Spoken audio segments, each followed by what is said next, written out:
अगर आप आज वो सपना देख रहे हो जो आपने कभी नहीं देखा है, तो आपको आज वो करना होगा जो आपने कभी नहीं किया है। आपको लगातार मेहनत करनी होगी और उस मेहनत के लिए आपको निरंतर ऊर्जा की ज़रूरत होगी। मैं हूं Mohit, welcome to self help. आज हम बात करेंगे निरंतर ऊर्जा कैसे बनाए रखें, how to have constant energy. तो चलिए वीडियो शुरू करते हैं। हम जैसा सोचते हैं वैसा ही अनुभव करते हैं। अगर हम ये सोचेंगे कि हम थक गए हैं तो हमारा दिमाग, शरीर में मौजूद तंत्रिकाएं और मांसपेशियां इस बात को तथ्य मानकर स्वीकार कर लेंगी कि हम थक गए हैं।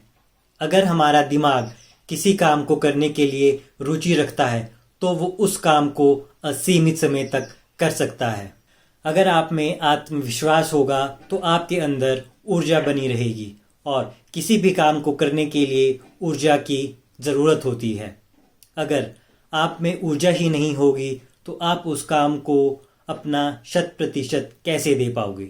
अगर हम कोई काम कर रहे हैं और हमारे दिमाग में कोई और या नकारात्मक विचार चल रहा है तो वो फ्रिक्शन या टकराव पैदा करेगा। और अगर फ्रिक्शन या टकराव कम है तो काम फिर भी चल जाएगा, लेकिन अगर फ्रिक्शन या टकराव ज़्यादा है तो जो हम काम कर रहे हैं उस काम को करने के लिए हमें ज़्यादा ऊर्जा की ज़रूरत होगी। इस फ्रिक्शन या टकराव से हमारी एनर्जी अननेसेसरी कंज्यूम होगी और जो काम हम कर रहे हैं वो ढंग से हम नहीं कर पाएंगे। उदाहरण के तौर पे अगर हमारे पास 100% एनर्जी है तो हमारा दिमाग 20% एनर्जी कंज्यूम करता है। इसीलिए अपने दिमाग की एनर्जी को बचाए रखें और नकारात्मक विचारों और फ्रिक्शन दूर रखें। कोई भी चीज़ अगर ज़्यादा फ्रिक्शन या टकराव के साथ होगी तो ज़्यादा ऊर्जा कंज्यूम करेगी।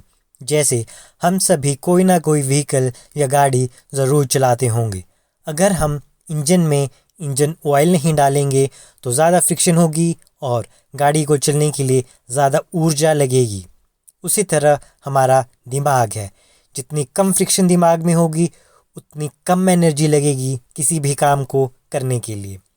फ्रिक्शन का यहाँ मतलब है नकारात्मक विचार या किसी चीज़ के बारे में सोचते रहना जो हो चुकी है। क्या आपने कभी सोचा है क्रिकेटर्स कभी भी लंबे समय तक अच्छी परफॉर्मेंस क्यों नहीं दे पाते हैं? परफॉर्मेंस का डायरेक्ट संबंध उनकी पर्सनल और इमोशनल लाइफ से होता है, क्योंकि सभी के जीवन में कुछ न कुछ परेशानियां ज़रूर चल रही होती हैं, जिसके चलते उनकी या तो अच्छे से नींद पूरी नहीं हो पाती या वो अपने में उतनी ऊर्जा महसूस नहीं कर पाते हैं जितनी किसी काम को करने के लिए चाहिए होती है, और यही चीज़ उनके क्रिकेट करियर पर प्रभाव डालती हैं। क्या आपने कभी फुटबॉल प्लेयर्स को देखा है? जब बॉल गोल पोस्ट के पास होती है तो उनमें बहुत ऊर्जा आ जाती है, क्योंकि अगर वो एक समान ऊर्जा के साथ पूरे मैदान में इधर से उधर भागते रहेंगे तो वो जल्दी थक जाएंगे, शारीरिक और मानसिक रूप से। और जब बॉल गोल पोस्ट के पास होगी तो शायद वो गोल करने में भी असमर्थ रहें। मैं आपको एक उदाहरण और देना चाहूँगा। एक आदमी बहुत ऊंची पोस्ट पर काम कर रहा होता है, उसका सोसाइटी में भी बहुत नाम होता है और लोग उसकी बहुत रिस्पेक्ट करते हैं, लेकिन उसकी पत्नी को किसी और से प्यार हो जाता है। तो पति कहता है कि हमें ये रिश्ता यहीं ख़त्म कर देना चाहिए, लेकिन उसकी पत्नी उसको डराने लगती है और कहती है अगर उसने ऐसा किया तो वो उसे बदनाम कर देगी।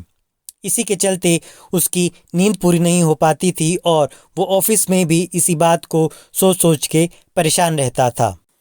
उसकी एनर्जी बिल्कुल लो रहती थी किसी भी काम को करते हुए, क्योंकि उसकी एनर्जी इस बात को सोचने में लगी रहती थी जो उसको उसकी पत्नी ने कहा था। वो सिर्फ इसी बात से डर रहा था कि अगर ये बात लोगों को पता लग जाएगी तो उसकी सोसाइटी में बेइज्जती होगी, इसीलिए वो चुप था। एक दिन उसने दृढ़ निश्चय किया, अपने आप को समझाया, तो उसके अंदर एक आत्मविश्वास जागा। उसके अंदर वो एनर्जी थी कि अब वो इस रिश्ते को यहीं ख़त्म कर देगा, चाहे परिणाम कुछ भी हो। और उसने अपनी पत्नी को कहा कि हमें ये रिश्ता यहीं ख़त्म कर देना चाहिए। इसीलिए अगर हम बिना किसी टकराव के या फ्रिक्शन फ्री हो के काम करेंगे तो किसी भी काम को करने के लिए कम ऊर्जा लगेगी या जितनी ऊर्जा चाहिए उतनी ही लगेगी, और हम अपने काम को कुशलतापूर्वक करने में सक्षम होंगे। कांस्टेंट एनर्जी का सीधा संबंध नींद से है।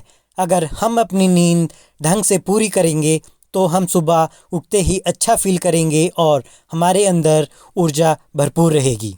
अगर हम किसी भी काम को निरंतर ऊर्जा से करेंगे तो सफल ज़रूर होंगे। और अंत में मैं कुछ मेन पॉइंट्स डिस्कस करना चाहूँगा जो हमने वीडियो में कवर किए हैं। पहला है नींद। हमें उतना सोना है जिससे हम फ्रेश फील हो सकें और हमें लगे कि हमारे अंदर ऊर्जा है। दूसरा पॉइंट है फ्रिक्शन या टकराव। फ्रिक्शन बिल्कुल भी नहीं होनी चाहिए, और यहाँ फ्रिक्शन का मतलब है नकारात्मक विचार या किसी चीज़ के बारे में सोचते रहना जो हो गई है। फ्रिक्शन से बहुत सारी ऊर्जा या एनर्जी बेकार होगी। तीसरा पॉइंट है जैसा आप सोचोगे आप वैसा ही अनुभव करोगे। और चौथा पॉइंट है भगवान को हमेशा याद करें, चाहे आपके जीवन में सुख चल रहा है चाहे दुख। इसी के साथ मैं आप सबका धन्यवाद देना चाहूँगा। वीडियो पसंद आई तो लाइक, शेयर, सब्सक्राइब ज़रूर कीजिए और यूं ही अपना प्यार दिखाते रहिए।